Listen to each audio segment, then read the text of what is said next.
Hi everyone, so this is part 2 of my hospital versus natural birth videos.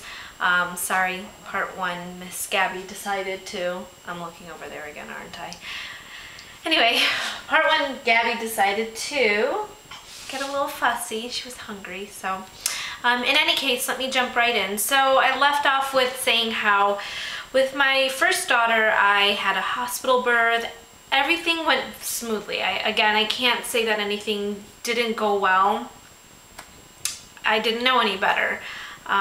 Again, natural birth is not about earning that badge of honor. It's just following your body's natural instinct to do what we were meant to do.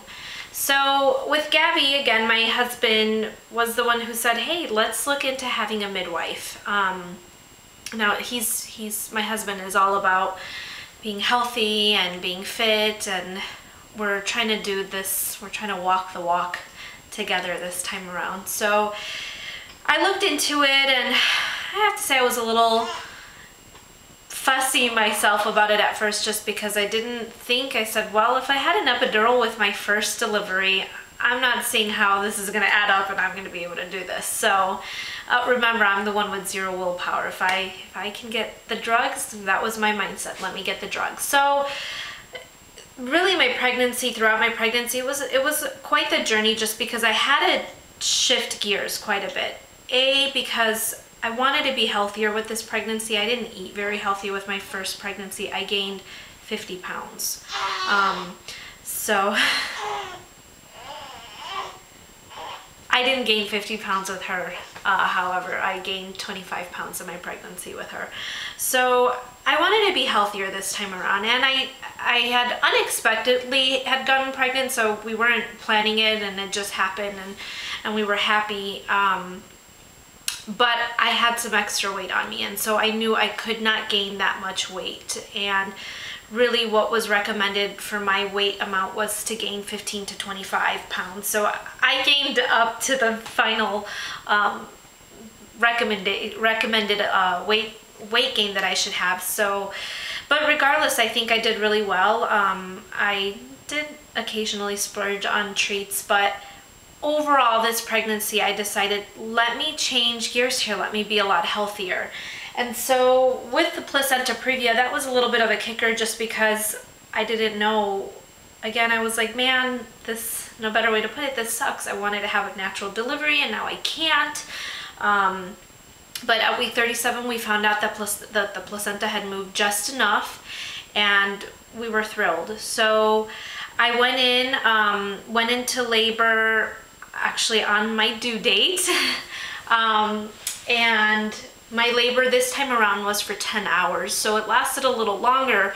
But keep in mind, with a hospital birth, with a Pitocin, my body kind of went a little faster because the medicine was making me do that, whereas this is as natural as it was going to get. So I labored for 10 hours with Gabby, and I pushed. When it came time to push, I really felt that urge, and I can't stress that enough. It's completely different. Most people do this process the other way around. They have a natural birth and then they have a hospital birth, but it worked out this way for me, and I'm glad. Great life lesson here. But that natural urge to push, there's just nothing like it. And I only pushed for like 15 minutes. And really it lasted 15 minutes just because I was paranoid that I was going to tear, just because I felt that pressure. I was paranoid. So my midwife was like, go with it. She noticed when I had that like natural instinct, and she said, follow your body's cues and go with it. And I have a picture that actually captures that moment where I'm looking at her in the eyes, and we're having that moment. So I went with it, and again, it lasted 15 minutes only, but it only lasted that long because I stopped and I said, no, I'm not ready to push again because of that fear of tearing. I listened to my body, and my body said, hold on, let's give this a minute. Let's let it kind of stretch a little bit at a time. And she came out, no tears, no anything. I had a little bit of bleeding afterwards, just because with placenta previa, that kind of is problem that some moms have afterwards is that they have a little extra bleeding that they should, but that's when they gave me Pitocin shots so that my uterus would contract and to help stop that bleeding, and that happened. And I got to have that wonderful feeling of my baby coming out and coming on my chest, and oh, it was beautiful. It was wonderful to have that experience, and my husband was there, and my sweet 10-year-old was there to share that moment with me. It was wonderful. And so with that, not everybody can have a natural birth. It's not always possible, and all of us moms understand that. If you can go through a natural birth, do it. Absolutely. I don't think there's any excuse. Go with what your body was naturally made to do. Throughout this process, again, I actually had a friend that got pregnant at the same time. Hi, Emily. Shout out to you.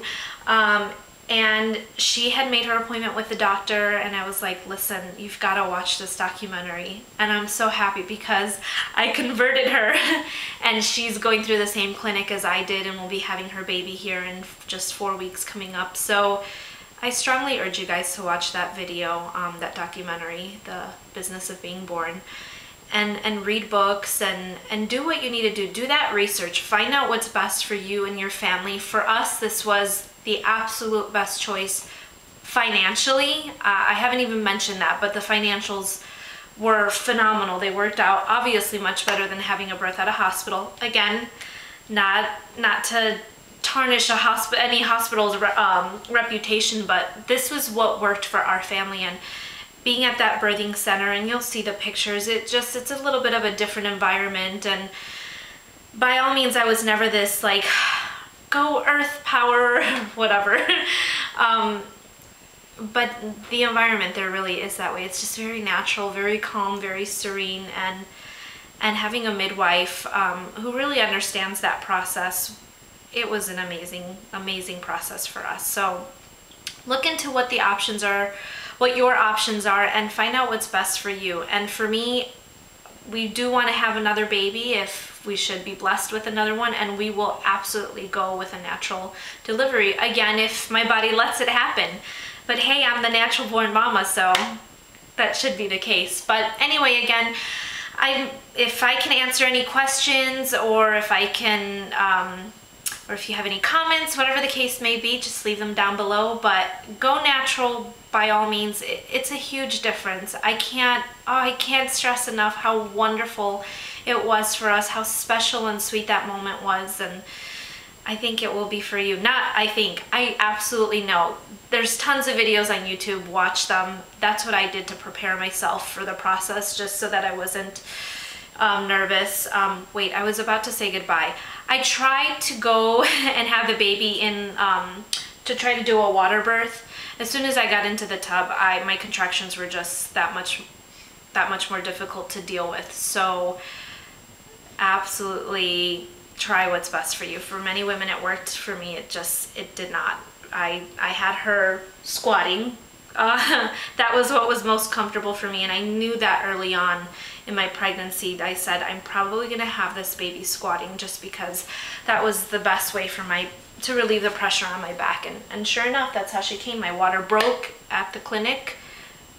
It was a huge gush, and then she dropped, and there she came. So I'll probably again talk in more detail about my labor and delivery in my next video. I'm hoping for that to be my next video, but I probably will be uploading some other ones here in the meantime. But yes, thank you so much for watching, and I'll see you in the next one. Talk to you guys soon. Bye.